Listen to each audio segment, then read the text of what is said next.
Boa noite, meus irmãos.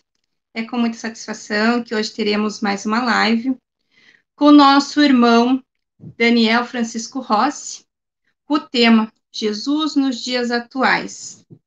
Daniel, ele é palestrante espírita, nasceu em berço espírita, atua há mais de 30 anos com palestras, ele é administrador de empresas, ele é professor, ele trabalha numa ONG, Mutirão, né, com umas crianças, e hoje teremos a oportunidade de escutar as suas palavras. Inicialmente faremos a prece, após a prece, nosso irmão iniciará a sua palestra. Assim, pedimos a todos que numa vibração de paz, de amor, harmonia, possamos nos conectar com Jesus, com Deus, nosso Pai maior, e que nesse laço de amor, de esperança, nesses dias que se findam deste ano, possamos, com Jesus, termos forças para caminharmos na seara do Senhor. Assim, o Evangelho nos traz as palavras para fortalecer-nos cada dia mais os nossos passos, que ainda às vezes são vacilantes. Que Jesus possa segurar na mão de cada um e guiar até o Pai maior. Assim, pedimos ao Pai muita sabedoria e muito entendimento e compreendimento nas palavras do nosso irmão Daniel. Que assim seja. Muito obrigada.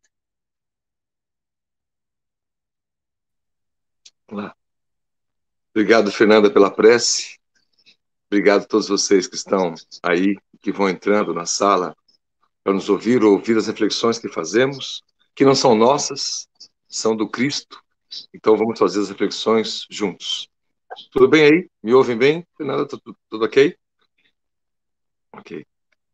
Muito bem, a proposta a que nós estamos trazendo é fazer uma reflexão de Jesus nos dias atuais, como se fôssemos rememorar algumas passagens do Cristo que estão nos evangelhos conhecidos, mas que estão também em outras literaturas, como a literatura espírita, obras do Divaldo Franco, por um espírito maravilhoso chamado Amélia Rodrigues, que teve uma vida maravilhosa quando em vida no Brasil, lá na Bahia, e escreveu uma série de livros contando histórias do Cristo, várias que não estão nos evangelhos, são fontes espirituais de inspiração e que o médium Divaldo pôde nos trazer. E, a partir dessas histórias, uma ou outra aqui e acolá, a gente quer trazer alguns pontos de reflexão do Cristo nas nossas vidas. Mas veja, uma reflexão que seja útil para a virada de página. Uma reflexão que seja importante para a gente mudar alguma coisa em nossas vidas.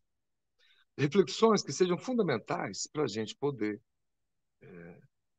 ao nos depararmos com nossos erros, ou com a velocidade com que as coisas vão acontecendo em nossas vidas, a gente possa pensar o que mais pode ser feito, o que de melhor pode ser feito por todos nós. Cada um de nós, em especial, como indivíduos nessa vida, e a gente como grupo, como coletivo de pessoas queridas, adeptos à filosofia espírita, o espiritista, que trabalham nas casas espíritas. O trabalho ficou diferente neste ano da pandemia, mas aí à frente, o que virá, né? Então, colocar Jesus nos nossos corações é fazer o que a própria doutrina espírita propõe em nome de Allan Kardec. Kardec chama a doutrina espírita de um cristianismo redivivo, né? A ideia de nós nos tornarmos espíritas é que, ao estudar o espiritismo, a gente não aprende só pontos avançados da ciência, do corpo espiritual, dos mecanismos da mediunidade, né? Os mecanismos aprendidos com o espírito André Luiz por Chico Xavier em obras maravilhosas como Evolução dos Mundos, caminhos científicos propostos por Emmanuel, por Chico Xavier, no livro Caminho da Luz, contando a história do mundo, a história do universo, até os nossos dias, que são livros maravilhosos, né? São fontes divinas e maravilhosas.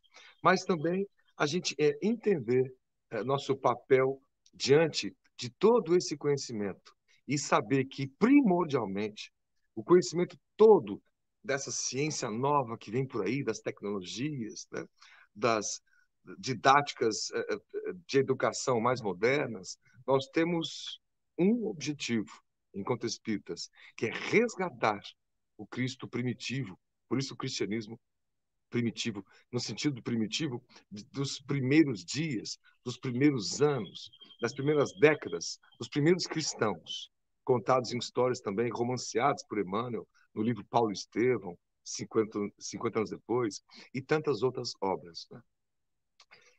O Cristo está distante de muitas pessoas que fazem parte da sociedade atual.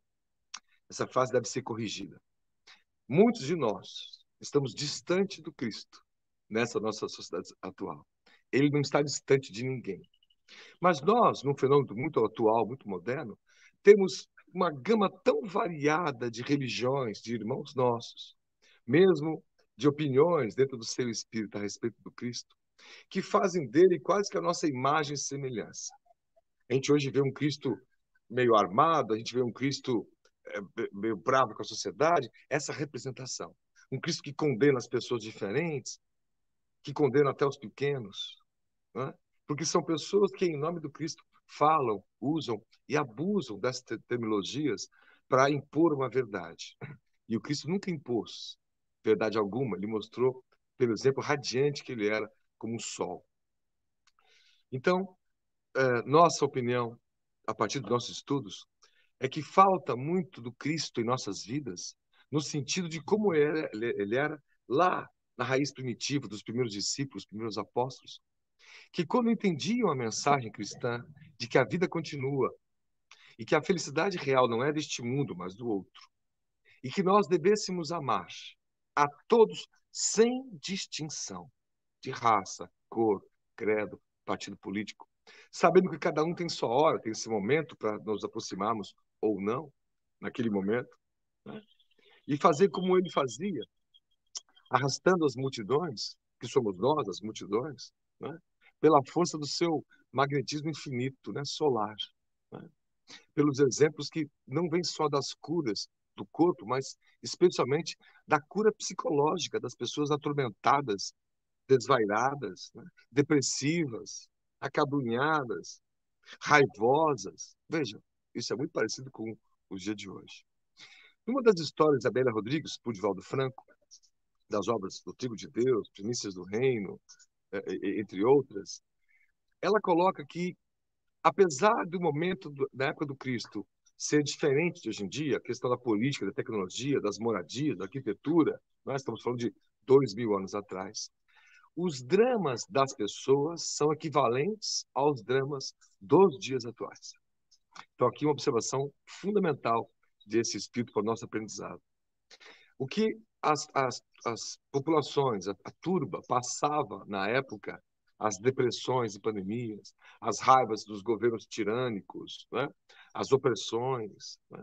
A mulher sem voz, sem vida, né? Não era permitida ela participar do jogo político ou das normas religiosas, né? Ela tinha um papel muito deprimente na sociedade, imposta pela força masculina, e que esse é um dos pontos que o Cristo resgatou. E a Amélia Rodrigues vem nos contar em histórias específicas, por exemplo, Jesus e as mulheres. Qual é a visão que ele tinha a respeito disso? Qual é a visão que nós temos sobre um apenado, alguém condenado, está lá na cadeia? E hoje em dia é muito fácil falar, bandido bom é bandido morto. Essa é uma acepção contrária à acepção do Cristo, diametralmente oposta. Não entremos nesse tipo de vibração que condena, que julga, aponta o dedo para o outro, porque a sociedade sempre fez isso e continua fazendo em nome da religião. E quando a religião se mistura à política, então fica pior ainda. Isso que diz o Espírito Emmanuel por Chico Xavier, dizendo que o Estado deve ser laico, ou seja, sem religião. A religião está em cada um de nós nesse sentido. Que foi o sentido que um dos apóstolos, Tomé, também chamado Judas, que era o dídimo. Dídimo é uma expressão grega, uma expressão traduzida, né? Lembrar que o que significa gêmeo. Talvez ele fosse o irmão gêmeo de alguém, o primo, alguém com alguma proximidade com o próprio Cristo, né? Que escreveu um evangelho que não é aceito entre os evangelhos canônicos, Mas o grande espírita, palestrante, pesquisador, Emílio Miranda, tem se debruçado sobre, porque há passagens muito memoráveis e muito prováveis que seja de fato dessa fonte original de um dos discípulos. Nesse evangelho, por exemplo, de Tomé, é Cristo falando para os discípulos que o reino está dentro de cada um, né? De que isso nos levou a fazer uma frase um tempo atrás, de que o templo somos nós. O melhor templo é você. A melhor igreja é você. O melhor centro espírita é você mesmo, né? Como antena, como fonte de radiação, de recepção das mensagens com as quais a gente se afina, dependendo do que tipo de emissão que a gente está emitindo, está dando, está oferecendo, né? Que tipo de padrão vibratório, e a ciência tem estudado isso mais recentemente. Então, nessa introdução, Jesus nos dias atuais, vamos primeiro fazer uma rápida introdução dessa que nós já fizemos, né? Mas já para elencarmos ponto a ponto dos temas que queremos trazer. Primeiro, as pessoas que a gente estuda nas casas espíritas, que ouve nas palestras espíritas, nos estudos, nas palestras online, nos eventos todos, as biografias que são citadas de grandes personalidades da humanidade, da história, e que nós devemos imitar, por assim dizer, apesar de sabermos que o único modelo e guia para a humanidade é Jesus. Kardec perguntou isso lá na questão 625 de O Livro dos Espíritos, né? A resposta é a segunda resposta, a primeira resposta mais curta de toda a obra, né? Que é Jesus, né? Ele é nosso modelo e guia. Mas vários dos seus mensageiros, várias das grandes biografias, são também modelos menores, mas que estão mais próximos de nós no sentido das vivências, para que nós possamos nos emocionar com as histórias e buscar ver como que a gente aplica isso no nosso dia a dia. A primeira observação, portanto, são os franciscos. Eu tenho Francisco no sobrenome, por causa do meu avô, e minha mãe diz que isso tem a ver com Francisco de Assis, como muitos franciscos, né? São homenagem ao grande homem da cidade de Assis, o grande Franzino, homem da cidade de Assis, né? Você vê que o exemplo dele, nascido em família rica, né? O pai um tecelão, ele colocado para lutar nas guerras que havia lá no interior da Itália naquela época, né? Como por muitas décadas depois também houve. E o momento que ele rompe com tudo aquilo, que dentro dele há um chamamento do latim vocar, de vogal, né? De voz, por isso vocação, uma vocação para fazer algo diferente. Ele se destra, ele tira a roupa, anda pela cidade de Assis, que é no alto do monte, e desce nos campos. E lá embaixo resolve, então, construir a sua igreja, chamada Porciúncula, uma igreja de pedra. Gente, a igreja tem um metro e pouquinho, por um metro e pouquinho. Parece uma mesa de pequenininha. E simbolicamente, ou foi, uma das maiores igrejas que nós podemos ter notícia. Lembrando que igreja, a palavra vem de eclesia, quer dizer reunião. Quando a gente se reúne, estamos numa igreja, num templo. Hoje aqui a gente não está no centro espírita, está cada um na sua casa, mas nós estamos unidos por pensamento, por uma ideia. Portanto, estamos num fenômeno de reunião, de eclesia, de igreja, portanto. E decide ter uma vida absolutamente simples, sem bens materiais e em contato com a natureza. Vai até Roma falar com o Papa para permitir a ordem, e eles veem aquele quase maltrapilho, os cardeais com as suas roupas nobres, suas túnicas imponentes e banhadas com metais preciosos. A cena dele beijando o anel do Papa, o anel de rubi, brilhantes e muita riqueza, é chocante diante do Jesus que ele tinha dentro dele. E isso parece uma realidade atual. Qual Jesus a gente segue? Dos templos imponentes, dos fenômenos maravilhosos, no sentido de multidão gritando o nome do Cristo. Mas que Cristo é esse que as pessoas gritam? Gritam até que se ouça, mesmo que não se queira. Que Jesus é esse? É um Jesus que pega em arma? É um Jesus que condena o pequeno? Ora, a vida do Cristo era salvar no meio da multidão dos pequenos os mais frágeis, os que mais sofriam e queriam a salvação. Jesus foi condenado mais de uma vez, até pelos seus pares e discípulos, por entrar na casa de alguém rico, como Zaqueu, por escolher entre os discípulos um deles que era cobrador de imposto, como Levi, o Mateus. Era criticado. Quando Maria de Magdala passou a seguir o Cristo, os discípulos machistas, que ainda estavam carregados dos seus grilhões materialistas, culturais, tiveram inúmeros encontros com Cristo para aprenderem isso. E mesmo depois da morte dele, Maria de Magdala não segue junto com o grupo e vai caminha para o Vale dos Leprosos, onde o grupo que chegou atrasado para tentar se salvar com Cristo, mas ele já tinha morrido. E ela passa décadas cuidando deles lá. A história de Maria de Magdala, por exemplo, é, segundo Divaldo Franco, a maior história de transformação de todo o Evangelho.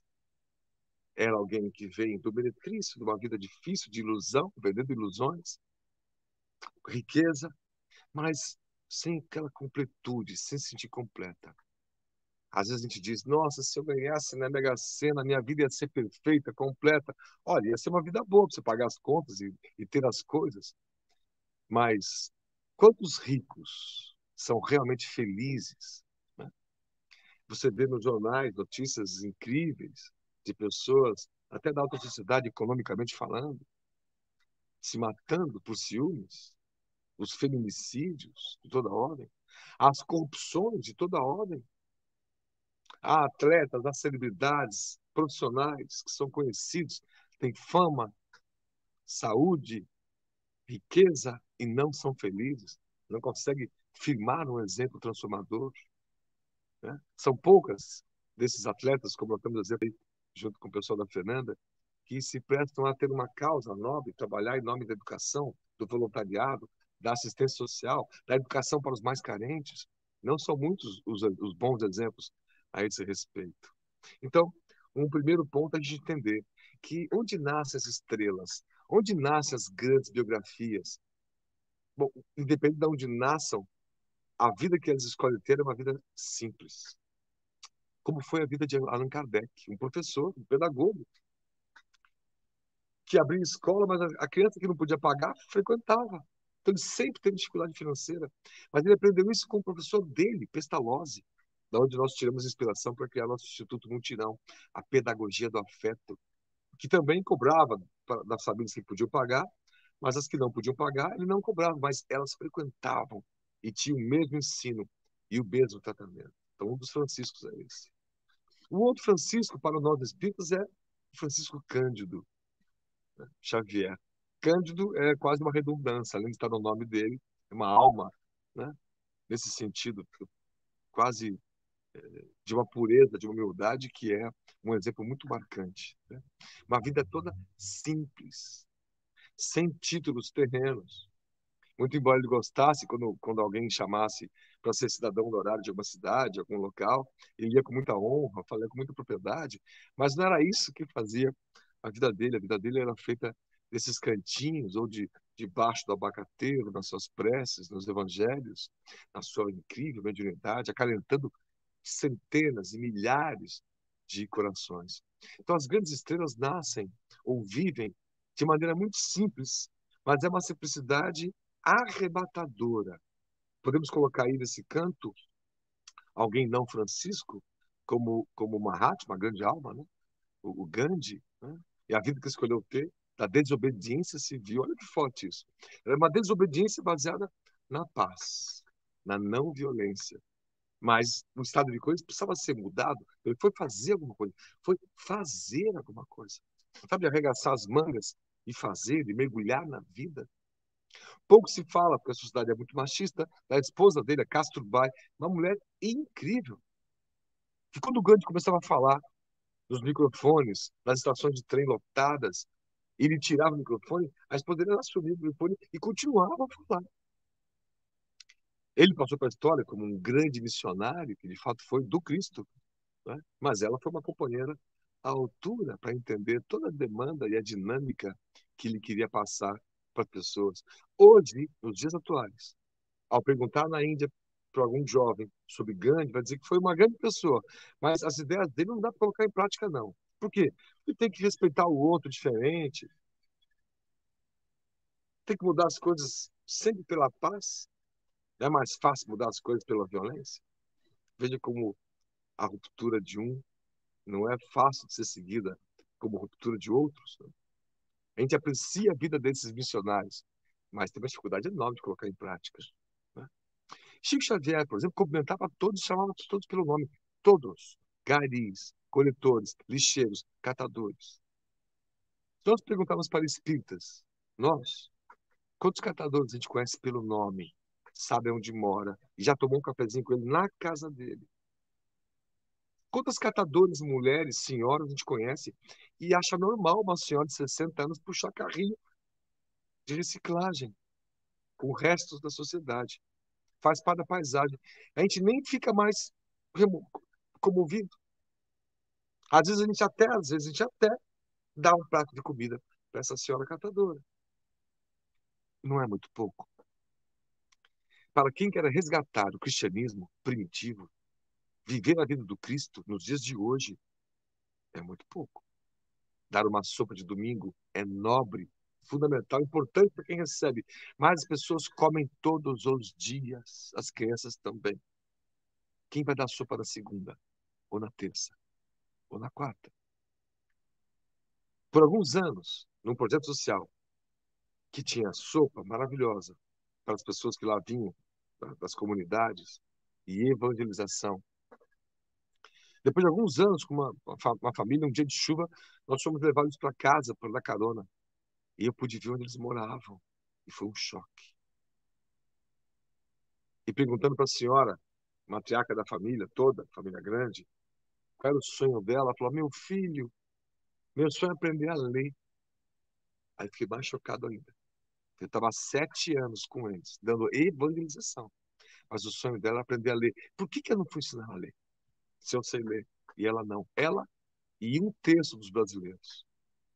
Os acima de 60 anos, o índice é muito maior. Das periferias, não sabem ler. Eu tenho uma dificuldade enorme de, ao juntar os palavras, entender o contexto. Nós temos crianças das periferias que não sabem escrever o próprio nome, com 10, 11 anos. Aqui nós estamos em Itajaí, já mapeamos isso aqui do lado da gente.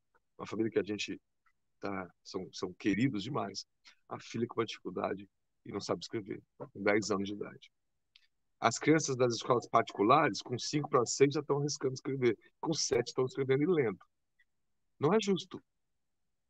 E a gente olhar com isso com cara de normal, não é justo, não é certo. Se lembrar do Sermão das Bem-aventuranças, que bem-aventurados são os mansos, são os pacíficos, são os que sofrem perseguição por causa da justiça, são os simples, são os brandos. É hora de transformar a mansuetude, a doçura, em ação. Não adianta eu vibrar à distância para aquela criança que não sabe ler, porque ela vai aprender a ler só com a minha vibração à distância. Embora seja importante a vibração, a prece. Eu preciso, além da prece, fazer a transformação. E ir além. Como disse Jesus, se alguém lhe pede para caminhar 1000 passos, vá 2000. Faz mais, faz além. Então, as grandes biografias que nós seguimos e comentamos nas palestras espíritas devem ser agora não só aprendidas como biografias, mas como é que eu transformo parte da vida dessa pessoa como minha vida mesmo, de fato? Como é que eu me entrego para a doação? Como aquele jovem que falou: Jesus, quero te seguir. Eu falei: então vem, me segue. E o jovem falou: eu tenho mais algumas coisas para fazer. Jesus falou assim: vem hoje. Amanhã poderá ser tarde. Era aquele corredor de bigas, aquelas carroças romanas. Vá, vende tudo, entrega aos pobres e me segue, disse o Cristo. Ele falou que ia fazer isso mais uma outra oportunidade. No dia seguinte foi para a corrida e acabou falecendo num acidente naquelas corridas romanas que você vê no filme Ben-Hur, dentro do Coliseu, por exemplo, ou situações semelhantes. Então não houve tempo. Então vem hoje, o chamado é para cada um de nós. Não é um chamado para você pensar assim: olha, eu vou dar uma ajeitada na minha vida, quando eu tiver ajeitado aqui o estudo, a questão profissional, aí eu vou lá me doar com o trabalho. Não, não vai. Porque a gente nunca vai estar com a vida ajeitada. Esse mundo de provas e expiações não é um mundo ajeitado. É um mundo que ainda tem muito por ajeitar. Nosso trabalho é exatamente esse. É participar desse mundo sem ser do mundo, ajeitando-o, à medida que a gente vai ajeitando a nossa própria vida, a nossa própria cabeça, a nossa própria consciência, né? Então, desses pontos todos, uma das primeiras coisas que nós queríamos que os amigos deixassem marcado foi essa relação que a Ana Rodrigues traz de proposta, né? Chamado Jesus e as Marias, ou Jesus e as mulheres, né?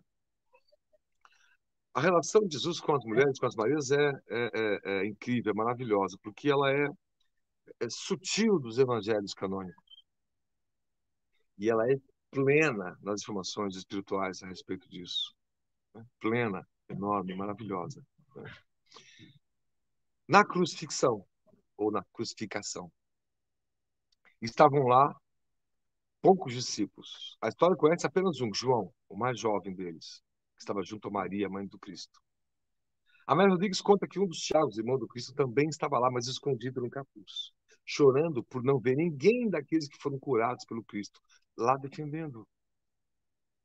Triste por ver ninguém daquelas pessoas que seguiam Cristo lá defendendo. Haviam todos fugido. Mas as mulheres estavam lá. As Marias, mãe do Cristo. A Miriam, Maria, da cidade de Magdala, essa história que nós comentamos. Estava lá Joana de Cusa, esposa de um dos administradores do rei Herodes, e que era, à época, ajudava muito financeiramente os grupos. Joana de Cusa é uma das encarnações de Joana de Ângeles, de Divaldo Franco. As mulheres estavam lá. Outras mulheres, primas, chegadas, todas juntas, firmes e fortes por lá. Então, nós temos essa informação. E depois, a informação mais sutil também, que depois da morte do Cristo, da ressurreição e a sua partida definitiva, na ressurreição ele aparece para Maria de Magdala, o que causa constrangimento entre os discípulos, uma ciumeira danada. O que levou alguns pensadores mais recentes a imaginar que Cristo possa ter sido marido da Maria, porque na nossa limitação humana, pequenez humana, a gente não consegue imaginar alguém que tenha a vida dedicada a uma outra causa, que não seja só a construção e a formação de família, né? Francisco de Assis, Francisco Cândido Xavier, que nós citamos, Divaldo Franco, que nós citamos, Raul Teixeira, que nós citamos, são personagens que dedicaram a vida a um trabalho missionário e não a uma vida de um trabalho de formação de família. Era a missão de cada um deles, de cada um dessas pessoas, desses personagens. E a primeira obra social que nós conhecemos na história, a primeira ONG, vamos chamar assim, foi a Casa do Caminho, criada por Pedro, André, seus irmãos, os demais discípulos, Tiago menor, que era uma casa onde eles recebiam, nas cercanias de Jerusalém, viajantes, pessoas doentes, abandonados, enlouquecidas, entristecidas, machucadas pela vida, e que ali eram acolhidas. Quem fazia o trabalho de acolhimento, de alimentação, de usar plantas medicinais que curam, plantas curativas, plantas medicinais, né? Para fazer chás e ungüentos para curar eram as mulheres. Os homens estavam brigando entre eles para saber se iam criar um anexo na casa ou não. Pedro com Tiago, porque Tiago dizia, por exemplo, que ele só estava atendendo a questão alimentar, física. Ninguém estava falando de Jesus, era uma observação importante. Foram falar com Paulo, o antigo Saulo convertido, uma história maravilhosa, que propôs a eles que continuassem a trabalhar nas suas profissões, que não vivessem daquilo. O missionário não tem salário para ser missionário, por isso que ele é missionário. Ele acha maneiras de viver de forma muito simples, mas para atender a sua missão, aquilo que ele se propõe. E nessa conjunção, portanto, além do papel feminino, né, fundamental na Casa do Caminho e na colocação desses tripés, né, de sustentação do próprio Evangelho, as tradições orais da família de passar para os filhos, as mulheres faziam isso. Então, a relação de aprendizado, e vale a pena vocês lerem depois o livro de Amélia Rodrigues, do Divaldo Franco, para ver num capítulo específico, nós estamos citando aqui, Jesus, a relação dele com as mulheres, desse respeito. Ele foi a primeira voz do empoderamento feminino, forte, de tratar como iguais, porque sabiam que eram espíritos iguais, apenas com polaridades diferentes, para aspectos diferentes do processo da reprodução humana. Mas para se chegar à perfeição, teríamos que renascer em ambas as polaridades. Isso nós aprendemos com o Espiritismo. E isso é mal interpretado lá no Evangelho também. Jesus comenta com os discípulos, em algumas passagens, que toda mulher, antes de ser um espírito perfeito, deverá também viver como homem. Isso é traduzido como se fosse uma escala, né? Você primeiro a mulher, depois de ser homem, depois de ser anjo. Não. Eu queria dizer que há que ter as duas polaridades. É como se ele invertesse a frase. Dissesse, todo homem, para chegar à perfeição, deve também nascer como mulher. Esse é das passagens sutis sobre reencarnação que estão no Evangelho. Sutis, né? É necessário nascer de novo. As interpretações que damos daí. Quem diz que eu sou? Alguns dizem que é João Batista ou Elias, que reencarnou. Veja que é um conhecimento que tinha, mas apenas mais para os iniciados, como provam os pesquisadores dos séculos posteriores, né? Que conhecimento da transmigração das almas, a chamada palingenesia ou samsara, o que nós chamamos de reencarnação, já era conhecido. Então, Jesus, não vou dizer que foi o primeiro feminista da sociedade, porque não é esse o ponto. É mais do que isso, né? É mais do que isso, porque não há erros no apontamento de Jesus nesse sentido. Então, primeiro, o adiante de como nós estamos hoje, como Jesus estaria hoje, né? Nessa relação com as mulheres que você vê diariamente aí, os ataques aflitivos de homens consumidos pelo ciúme, pela pequenez que nós somos, enquanto homens, dependentes da psique feminina, do carinho, do amparo, da força feminina, que ama desde o seio da gravidez e para sempre, como qualquer filho e todo filho é amado, mesmo aqueles que cometem os erros mais duros e pagam por isso nos presídios, tem lá sua mãe que chora e vela pelo filho e acredita no seu potencial todos os dias, né? Então, esse é um ponto de observação. O outro nós citamos é esse estudo do Hermínio Miranda, fazendo sobre o Evangelho de Tomé, que deverá sair. E Tomé é aquele discípulo do ver para crer, né? Jesus tem que mostrar as chagas, né? No pulso, pedir para Tomé, também chamado Judas, né? Tomé, tocar, né? Mas ele ficou profundamente tocado por aquilo. E de Tomé aprendemos isso, né? Esse segundo ponto. Primeiro, Jesus com as mulheres, nos dias atuais. Esse segundo ponto, queremos dizer que é isso, né? Qual é a melhor religião que tem? Divaldo responde isso dizendo que a melhor religião que tem é aquela que mais te faz bem. Mais te faz bem. Nós não podemos julgar, não devemos julgar. Nós espíritas jamais devemos julgar irmãos de outras denominações religiosas. Até porque quando a gente cai nessa, vejo amigos caindo nessa, da honra de ser espírita, por ter o conhecimento aprofundado do ciclo do Evangelho, eu digo, olha, a gente está tão aquém dos irmãos de outras religiões, nos trabalhos sociais. Quem que atende aquelas criaturas quase infantis, jovens, alguns adultos, que estão no vício do crack? Nossos irmãos evangélicos e uma outra unidade católica. Quem que atende a população de periferia em trabalhos sociais? As ONGs sociais que fazem educação e alimentação diária, não só de fim de semana. Olha, nós queríamos dizer que há diversos templos espíritas, centros espíritas, com projetos dessa natureza, abrindo sua porta para que dentro do templo, às vezes só tem palestra quarta-noite, sábado-à-noite, reunião de segunda-noite, e à tarde, não posso colocar criança lá dentro, e os voluntários frequentando o centro espírita ensinarem a ler, a escrever, já que elas não sabem. Ou a gente vai apontar para o governo e culpar os governos todos que estão aí, e outros que virão. Não, a solução é nossa. A solução é da sociedade civil, também chamado terceiro setor, aonde se enquadram os centros espíritas, templos religiosos, as ONGs. É nosso papel. É nosso papel. A gente parar de achar que somos superiores por sermos espíritas e que o espírita é superior por estar numa doutrina espírita que é uma doutrina superior. Parar de usar essa expressão. Jesus nunca tratou alguém como superior ou não, a não ser para dar exemplos específicos para os discípulos, dizendo ele que superiores eram as meretrizes que acreditavam em João Batista, enquanto os sacerdotes, fariseus não acreditavam. Ele diz isso, está no Evangelho. Está em Mateus, está em Lucas, está em João. Uma outra provocação, além das mulheres e além da passagem do Tomé dizendo que o melhor templo somos nós, como nós já dissemos. A melhor antena somos nós. Por que esse evangelho foi escondido? Provavelmente porque, se você diz que você não precisa de uma igreja, uma construção de tijolos para brigar com pensamentos religiosos, não precisa. Como é que Jesus fazia? Ele que não criou religião alguma. Ele pediu para os seus discípulos pregarem aos gentios, a outra leva de discípulos pregarem aos judeus, mundo afora, e quase todos, exceto João, viraram mártires.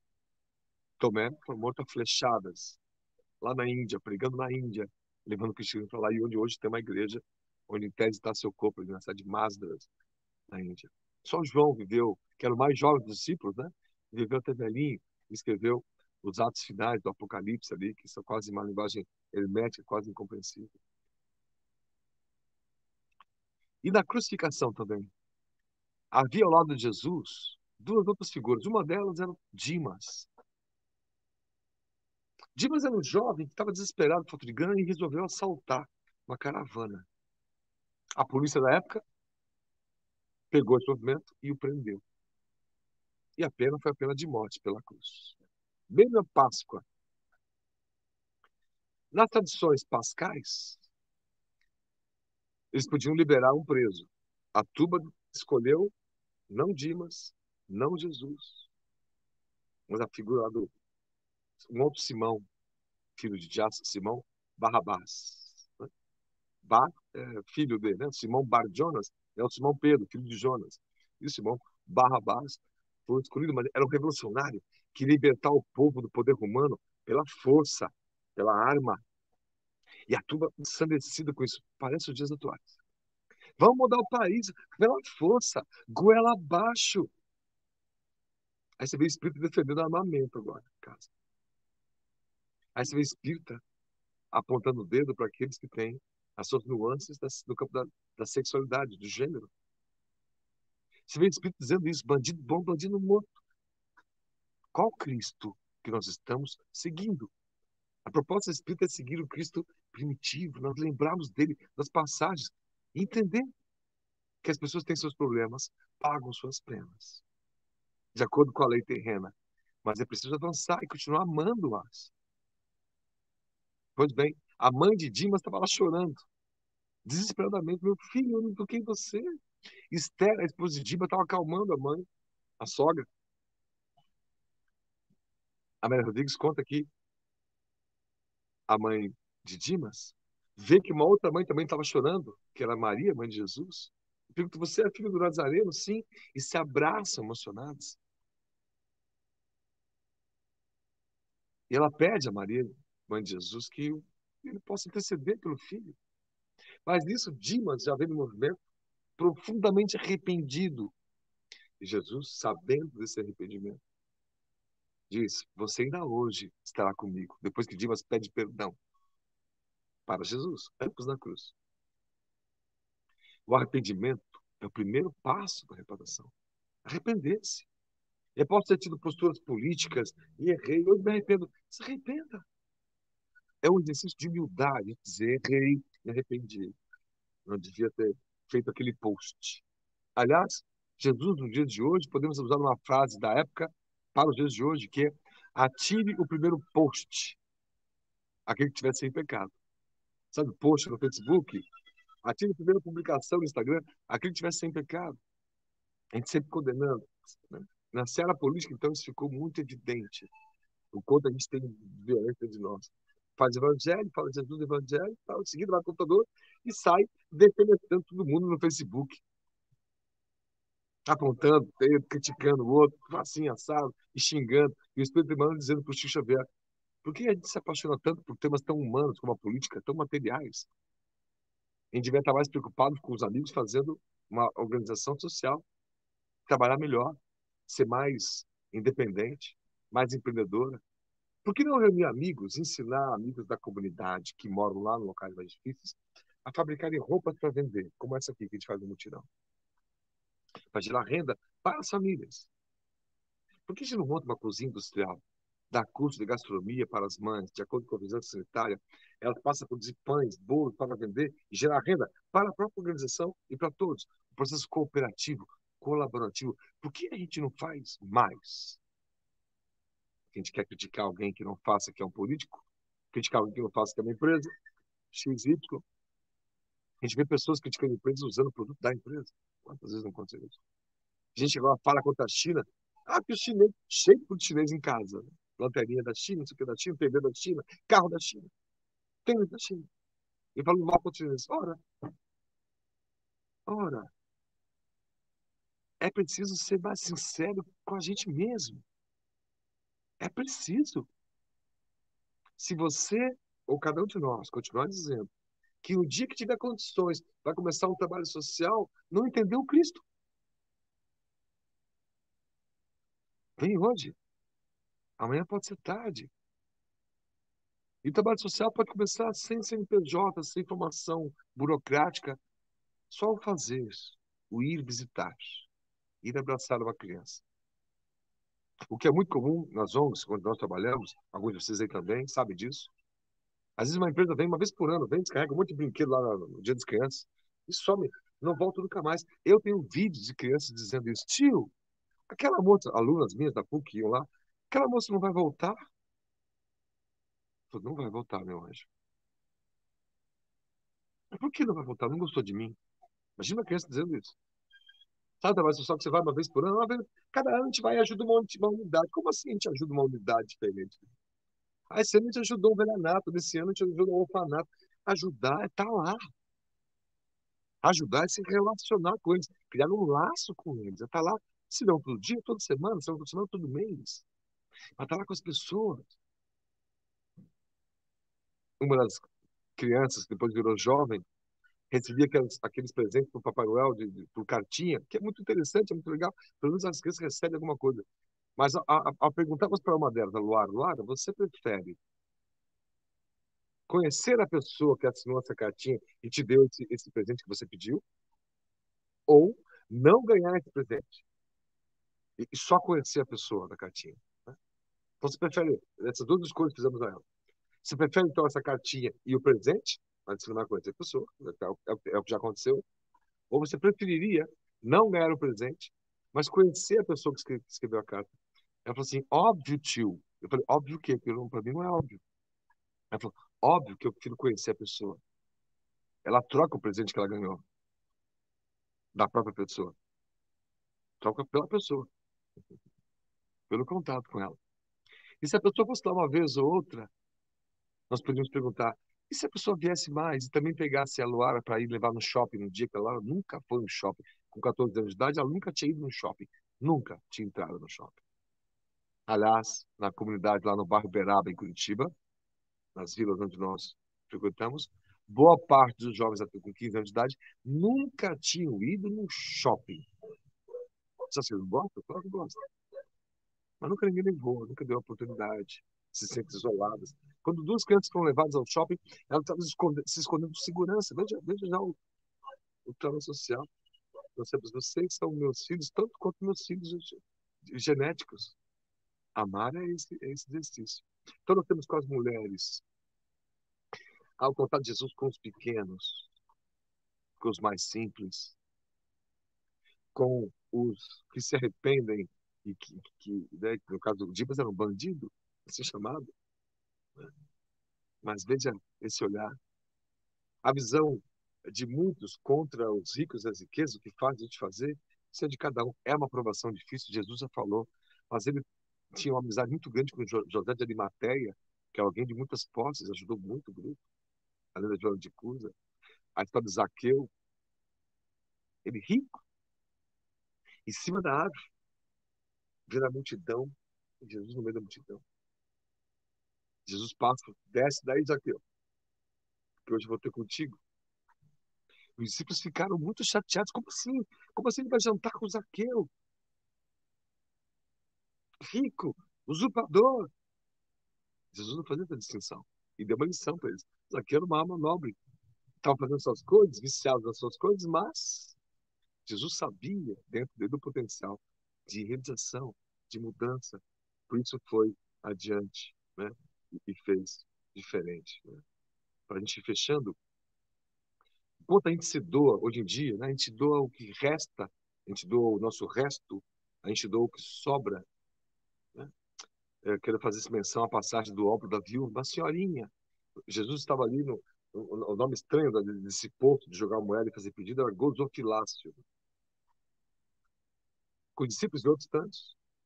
E vem uma senhora franzina e joga uma moedinha muito sutil e simples ali. E os outros se riem. Olha aí, tá dando 5 centavos. Ao dia de hoje, né? Tô fazendo uma comparação. Tá dando 10 centavos, não tá dando nada. E Jesus faz essa menção. Ela tá dando mais do que todos vocês aqui. Porque ela tá dando tudo que ela tem. Ela só tinha aquilo. Enquanto muitos de nós, a gente dá uma partezinha de coisa que não vai nos fazer falta nenhuma. Quanto a gente recebe da ONG roupas velhas, sujas, rasgadas, tênis sem sola. A pessoa acha que é lixo e doa. Não entendeu? Como Jesus. Como Jesus que a pessoa é. 92% dos brasileiros são cristãos. 92% dos americanos também são cristãos. 90, a maioria do mundo é. E por que o mundo está assim? De qual Cristo? São cristãos? Cristões? São cristãos? De qual Cristo? Essa é a provocação. Nós somos cristãos, espíritas, de qual Cristo? Um espírita que frequenta uma casa espírita, que vai passando os meses, vai passando o tempo, começa a enxergar o trabalho social, o outro ser humano com outro olhar, que não se envolve com as pessoas, não faz mais do que a média, não entendeu o recado de Jesus. Esse Jesus redivivo, é isso que nós queremos passar, né? Como é que a gente mede a relevância de alguém pelo terno e gravata que esse alguém usa? Pelo quanto triunfante é? Pelos aviões que anda? Pelas fotos que tira nas praias paradisíacas? Como as celebridades fazem? O potencial que essas celebridades têm de mudar a vida de muitas crianças é uma coisa tão incrível e dá tanta pena de ver tanto desperdício nisso. Tanta pena. Um jogador de futebol nacional, que é ídolo aqui no Brasil, ídolo fora do Brasil, no mundo todo, está gastando agora alguns milhões para passar o Natal Ano Novo com seus parças. Nenhum centavo para trabalho social nenhum. Nenhuma criança visitada. Imagina botar a camisa de Black Lives Matter. Vidas negras importam. Você não caminha junto com as vidas negras que importam. É ponto de mutação, como o livro do Fritjof Capra, né? É um ponto de transição. Como é que a gente mede a relevância de alguém? Como é que você vai medir a relevância do Cristo que entrou em Jerusalém, num mundo rico, cercado das mulheres, diz Amélia Rodrigues. Os discípulos mais amedrontados, mais longinho ali. A entrada triunfal. Veja só. Né? Uma vida triunfal sempre baseada na simplicidade. Comendo em tascas, restaurante de baixo custo, como diz Bezerra de Menezes, por Divaldo Franco. Andando nas praias com os mais simples, com os desajeitados, com os desesperados. É essa gente. Os sãos não precisam de médico, dizia, são os doentes. Por isso esse contato. Então, como é que a gente mede a relevância de alguém? E ele está aqui. Como dizia uma música de Plínio Oliveira, no tempo das mocidades espíritas, há 20 anos atrás. Ele está aqui, com toda certeza está aqui. Plínio cantava. Para nos lembrar que Jesus está aqui. A gente fica achando isso uma coisa distante. Ai, meu Deus, eu vou precisar de muitas vidas para um dia sentir e ver Jesus. Não é isso que ele disse. Ele falou, onde um ou mais estiverem unidos em meu nome, eu estarei lá. Isso quando eu mando os arcanjos, os anjos, nos inspirarem em causas mais nobres, ou aplacarem nossas dúvidas, nossos anseios, nossos medos. Então, Jesus, nos dias atuais, é aquele que deve ser resgatado como ele era lá há 2.000 anos atrás. Nós, espíritas, todos nós, independente da idade, temos o papel de reconhecer isso. O quanto mais eu posso fazer, o quanto melhor eu posso fazer. O tempo urge. O mundo está em transição. Nós vamos ficar sentados esperando a transição acontecer para ver se eu consigo um benefício no final desse processo? Não. É cada um de nós que está fazendo. Sejamos os tarefeiros, com nossos erros, nossas questões ainda a serem resolvidas. Sim, mas de cabeça erguida, sem orgulho, no sentido negativo, né? Cabeça erguida no sentido de que eu quero ir além. Eu estou enxergando o horizonte e é para lá que eu vou. Né? Como diz a música, né, de outra coisa, não é isso? Se quiser saber para onde eu vou, para onde tem sol. Não é para a praia, é o sol nesse sentido de Jesus representando o próprio sol, né? Como rei solar, né? De modelo de todos nós. Então, queremos dizer com tudo isso que há muitas histórias cristãs que são tão belas, tão maravilhosas, que estão nas entrelinhas. A defesa do Cristo em relação às mulheres, aos mais fracos, aos mais frágeis, colocando ele de volta, um Cristo generoso, caridoso com todos, respeitando as decisões pessoais de cada um de nós. É esse o Cristo dos dias atuais, necessário para o processo de transição que nós vamos vivendo nessas décadas que faltam até o mundo ter uma chacoalhada e se transformar, que isso vai acontecer quando a gente conseguir, cada um de nós, também nos transformarmos. Então fica aí a reflexão de cada um, né? A lágrima das Marias ao pé da cruz, até a obra social maravilhosa da Casa do Caminho, que eles fizeram, deram um exemplo para todos nós hoje em dia, que possamos alfabetizar as crianças, alfabetizar os adultos, que possamos abraçar os garis nas ruas, os catadores, que possamos conhecer a realidade das famílias mais simples, sabendo que a gente pode fazer alguma coisa melhor, mais sustentável, duradoura, perene. Portanto, relação de longo prazo com a vida, uma relação de longo prazo com afeto, uma relação infinita com amor.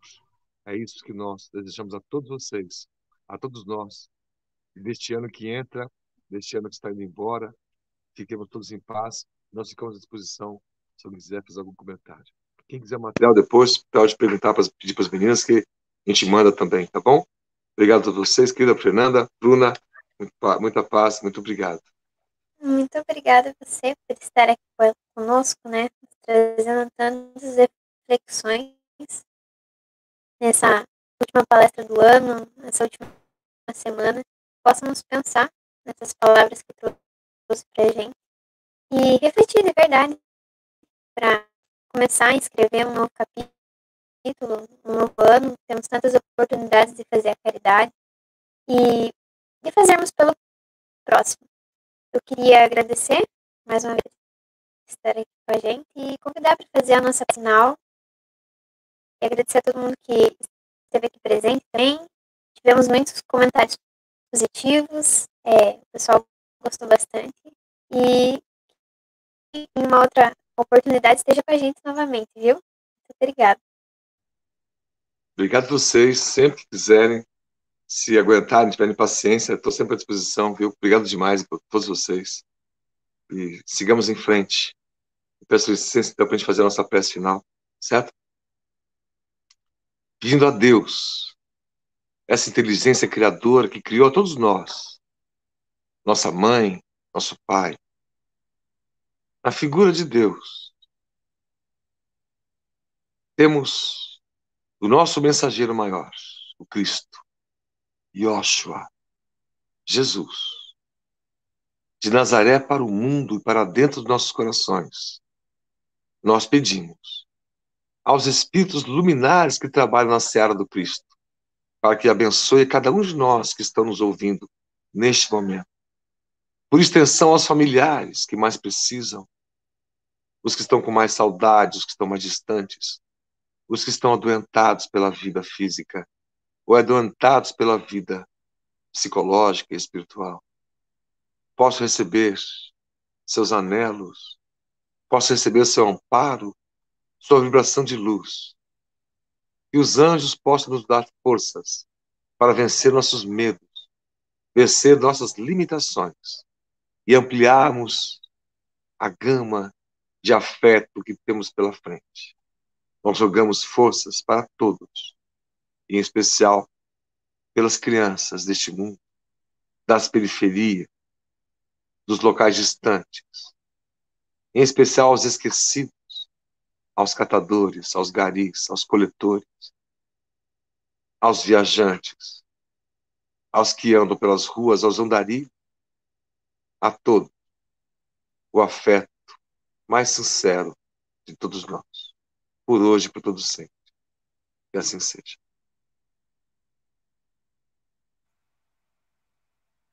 Obrigada a todos mais uma vez, Daniel.